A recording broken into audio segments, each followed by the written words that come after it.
Hello everyone, welcome back to my channel. This video is obviously going to be very different. It will not be a vlog. It is a no spend challenge video. For this particular week, I just wanted to record the experience, if you can call it that, because we were on a particularly tight budget and couldn't afford HelloFresh. You guys will see in the video, we have a bunch of food in our cabinets and freezer and fridge that had been sitting there for a while, and I hate wasting food, so I was like, let's just use it up and see what we can make. So you're going to see my process for that in this video, and yeah, hopefully it goes well because I hate voiceovers.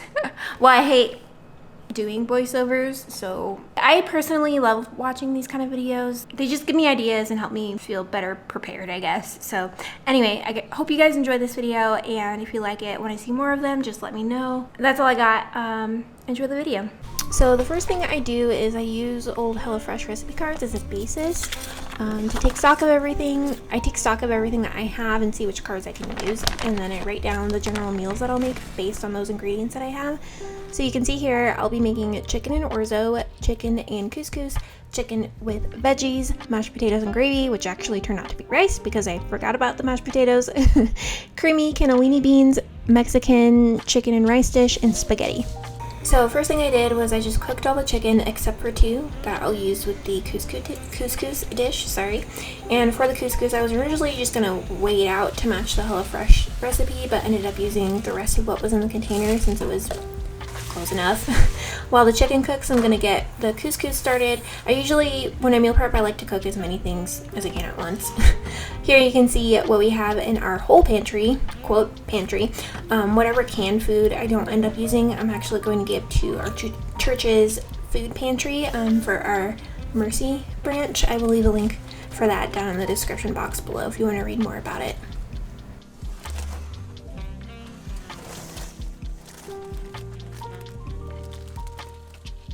I'm gonna grab the panko and get the other chicken going now. I season it with tons of paprika, with some chili powder, salt and pepper, and I also throw Parmesan cheese in there as well.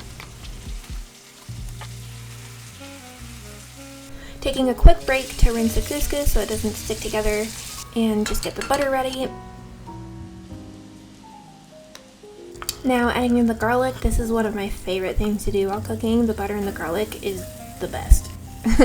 Adding back in the couscous, and the lemon on top of the butter and garlic is honestly what makes this like 10 times better. Real lemon juice is better, but I already have this in the fridge, so.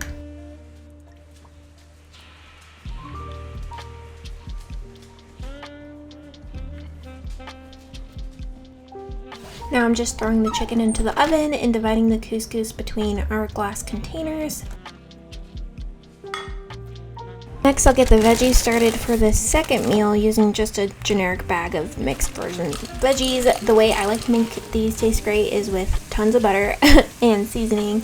My favorite to use is just some garlic powder.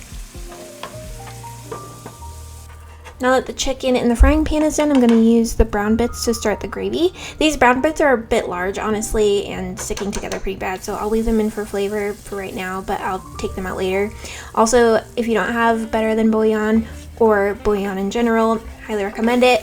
I'm not as good at making gravy as my mom is, but I've gotten better over the years, so there's that. Alright, the chicken in the oven is done, so I'm going to finish those first two prep meals by adding those in, and then I'll start the next batch of containers with those veggies.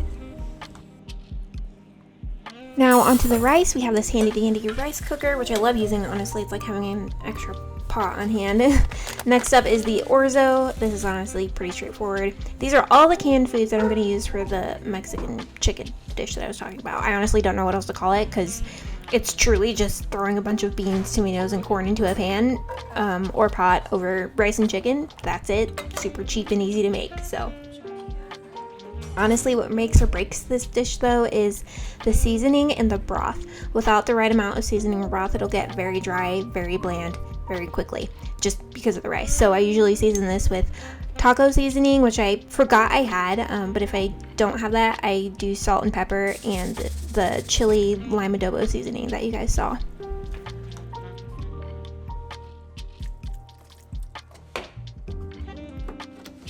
I'm gonna do the same thing with the orzo as I did with the couscous, just without the lemon juice. Now I'm dividing up the orzo and the rice, and then I'll top the rice with gravy. Alex honestly doesn't like gravy, so that's why I didn't put too much on, but if it were just me, honestly, I would have drowned the rice in it. I'm that kind of person, so. Now to cut up all this other chicken, okay? I honestly just arbitrarily divided it all up between those containers, and what I'm putting into the bowl, I'm gonna add to the beans, rice, and corn.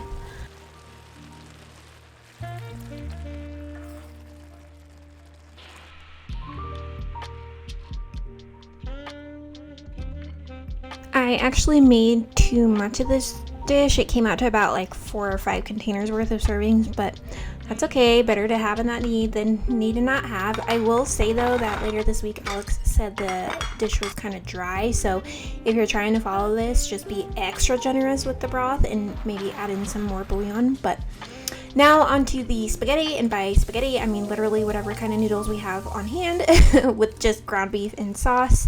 I usually like to add zucchini and mushrooms to my spaghetti, but we clearly didn't have any. So I season the ground beef with Italian seasoning, so basically parsley, oregano, other stuff, probably salt and pepper.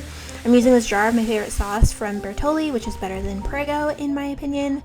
I'm glad I had this on hand because I haven't mastered making spaghetti sauce from scratch yet. So anyway, now that the spaghetti is done and I've divided it up, I'm gonna move on to the last dish, which is this creamy cannellini thing. I actually followed a recipe for it. If I can find it again, I'll link it down below. This actually ended up being my favorite meal that I made. It was so good. Only I ate it because Alex doesn't like kale, so more for me. If you make this at home though, I recommend adding ground turkey if you have it, and just making a little extra sauce. That's all I got for this video. Let me know if you want to see more of these. Thanks so much for watching, and I'll see you next time. Bye.